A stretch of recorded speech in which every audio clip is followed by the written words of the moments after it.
mwishiramwe Olucom twarungikiye urwandiko inzego z'igihugu guhera ku mukuru w'igihugu, umushiranganje wa mbere, umukuru w'inamashinga amateka, umukuru w'inamankigu z'amateka, twarabahaye inzandiko n'izindi nzego zose ziraba bino bibazo. Twebwe turabona ko mwa kino gihugu hari kibazo kijanye n'amapolitike agigwa, ivyo twita mu gifaransa les politiques publiques.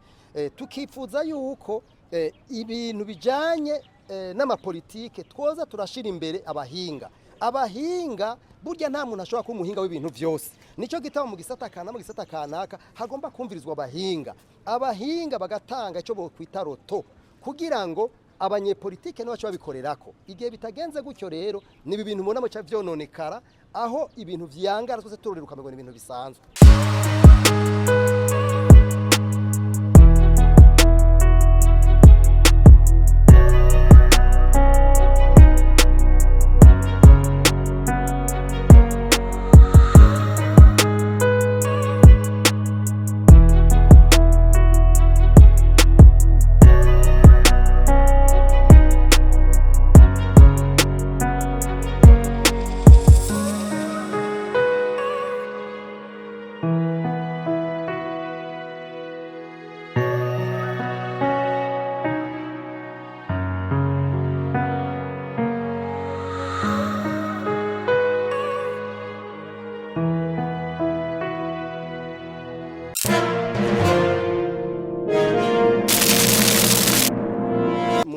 Mwabibonye twaciye mu Gatumba turaca ku kivuko ca Bujumbura, mwabonye kandi ko twaciye ngaha hari amahoteli hatari hake, amazu y'uburaro.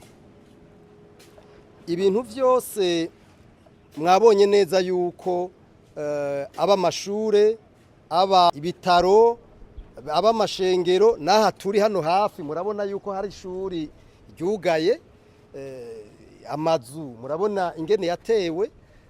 Aha ntitwavuze kuri ruhande Kinindo West nkuko bahita, hamwe na mu ruhande rwa Kanyosha, eka uruhande rwose aho Tanganyika ica, mbere duhereye mu Rumonge ukaza mu Gitaza, ahantu hose hari amazi hari inzuzi usanga abantu baratewe. Ikintu rero twagomba kuvuga ni nko gusemerera mugane tuhave tumera nk'abandi bavuga ngo basemerera mu bugaragwa. Turafise inzego, turafise abatwara, twebwe twagomba by'ukuri dutera kamo nk'akabandi bamaze iminsi batera abahinga n'abandi. Leta ikora ibishoboka byose mu maguru mashasha, ifata ingingo ku kijanye ubwa mbere no gukingira ubuzima bw'abantu. Mwese mwabibonye mu Gatumba abantu baracaba mwajya amazi, abantu baracaba ahantu heshi ku buryo bashobora gutegwa n'ingwara. Ivyo rero nivyo tubona yuko leta ikwiye kuva mu byo kuvuga ngo iri kwiringinga, nifata ingingo kuko niyibona kure gusumvya abantu. Murabona nivyo hano amashuri barimutse, mugabo mwabonye yuko mu Gatumba hari abantu mashure abana baja kwiga, mwabonye ngene hameze hajya hano. Ibi bintu rero twe tuvuga tuti leta nikora igishoboka mu maguru mashasha, igira inama nshikiranganje yihariye kino kibazo. Mugabo imbere ko bagira inama babanze bagende kuri terrain nkuko twabigize, bagende barabe ibintu ngene biriko biragenda. Abana mu mazi bo bumengo n'umunyenga ntibabona ibibazo bariko baragira. Amatuwarete yarabomagurise mwabibonye mwese. Twebwe aha nitwovuga uruhombo abantu bariko baragira mu bijanye n'abantu bamaze gutakazi. Amahoteli menshi yarugaye mwabibonye. Ikindi naco kigoye gutahura, murabizi neza yuko hari igitabo bita Code de l'eau, hari igitabo citwa Code forestier, hari igitabo citwa Code de l'environnement. Ivyo bitabo by'amategeko byose biravuga yuko ahantu ku mazi ngaha mu gisagara kugera ku metero 150 kizira kuhubaka. Ahari inzuzi metero 50 kirazira kuhubaka.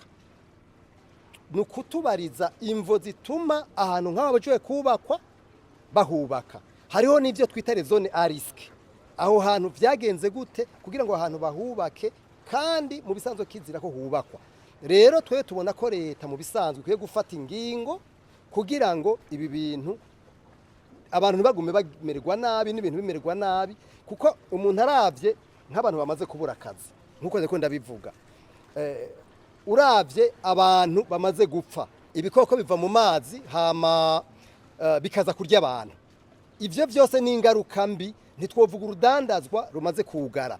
Rero mu ijambo rimwe leta turayisavye tusavye yuko yofata ingingo zose zikenewe yumviriza abahinga hanyuma ifata ingingo zikwiye kugira ngo ibi bintu bihagarare kuko mu Burundi turafise ikibazo cyo kutagira ico bita umuco wo gukinga politique de prévention des risques.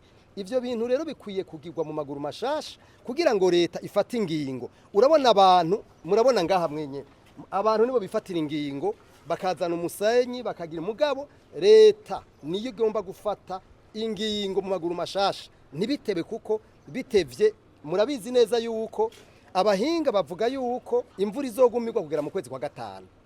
Ubu turi tariki 16 z'ukwezi kwa kane. None hariko hakogwa iki kugira ngo ibintu bikingirwe.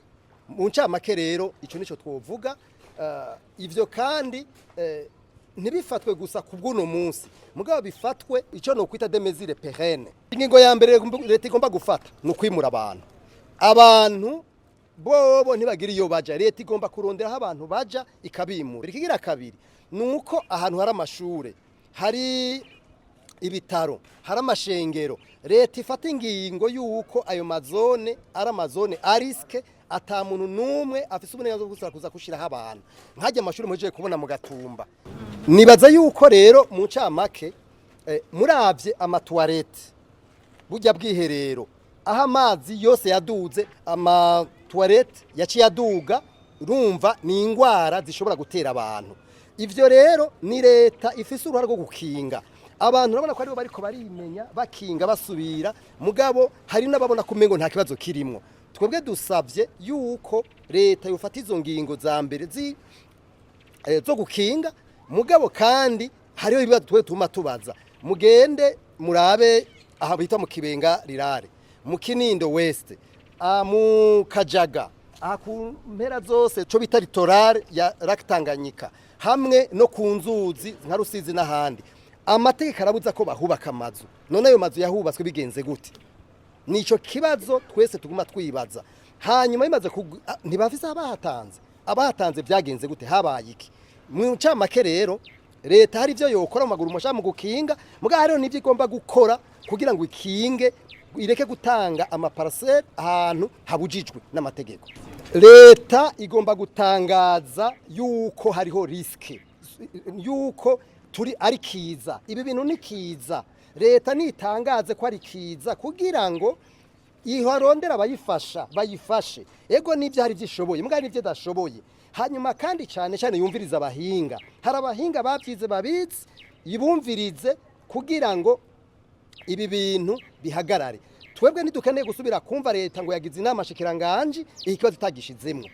Nibashire ikibazo bagishire mu bibazo by'inkoramutima. Nababwiye igihe amashuri yatewe ibitaro bigategwa amashengera agategwa abantu bakaba bamaze gupfa kubera ibikoko byaravuye muri Tanganyika birava no muri Rusizi ubu biri mu mihana y'abantu biriko birarya abantu.